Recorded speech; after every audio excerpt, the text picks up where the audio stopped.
Alain Denizet. Il vient de publier dans Après l'affaire Brière, un siècle de faits divers en Eure-et-Loire. Il viendra commenter l'actualité de la semaine et nous parlerons de son livre où l'histoire et la société se racontent aussi par des faits divers.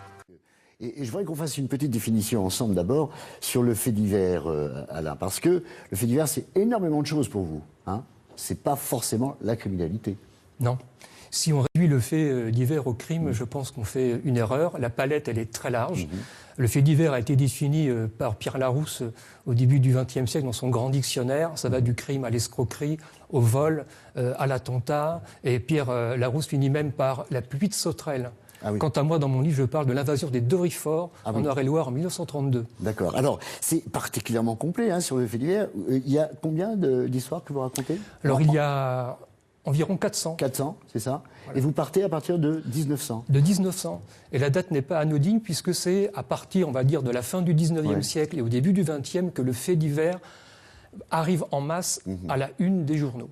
Bon alors, justement, on va parler de ce fait divers parce qu'on a quand même l'impression, et vous le dites vous-même d'ailleurs, que c'est le reflet de la société, c'est le reflet de l'histoire. L'histoire s'écrit aussi par les faits divers.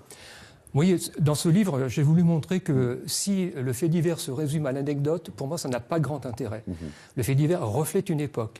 Par exemple, les faits divers concernant l'avortement, concernant l'homosexualité, concernant le constat d'adultère, j'en raconte dans le livre, ont évidemment disparu de nos jours.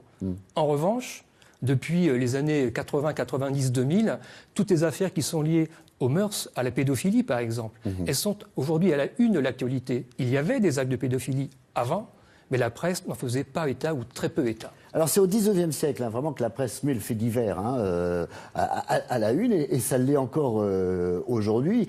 Et on est tous un peu, on va dire, friands entre guillemets d'ouvrir quand il y a la une avec un fait divers, on va regarder tout de suite, c'est ça? On a toujours ce réflexe? Je crois, et peut-être de plus en plus, quand on achète un journal, on regarde d'abord le fait divers, et les journaux télévisés eux-mêmes commencent très souvent par le fait divers. Je crois qu'aujourd'hui, le journal de France 3 en est l'illustration. Oui, tout à fait, avec les trois personnes en excès de très grande vitesse, c'est un fait divers en effet.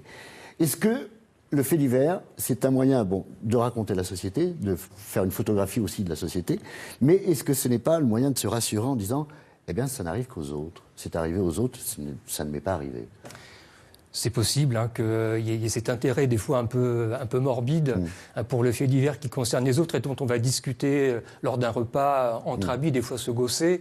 Je pense aussi que certaines fois, le fait divers interpelle parce que le lecteur se dit « et si c'était à moi que ça arrivait ?»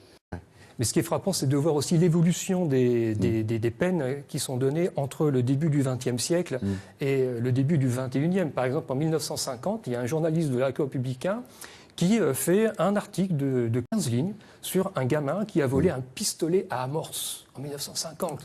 Et il dit, voilà, qu'est-ce que sont ces enfants qui veulent jouer aux gangsters, qui aujourd'hui fera un article sur un enfant qui... Oui, tout à fait.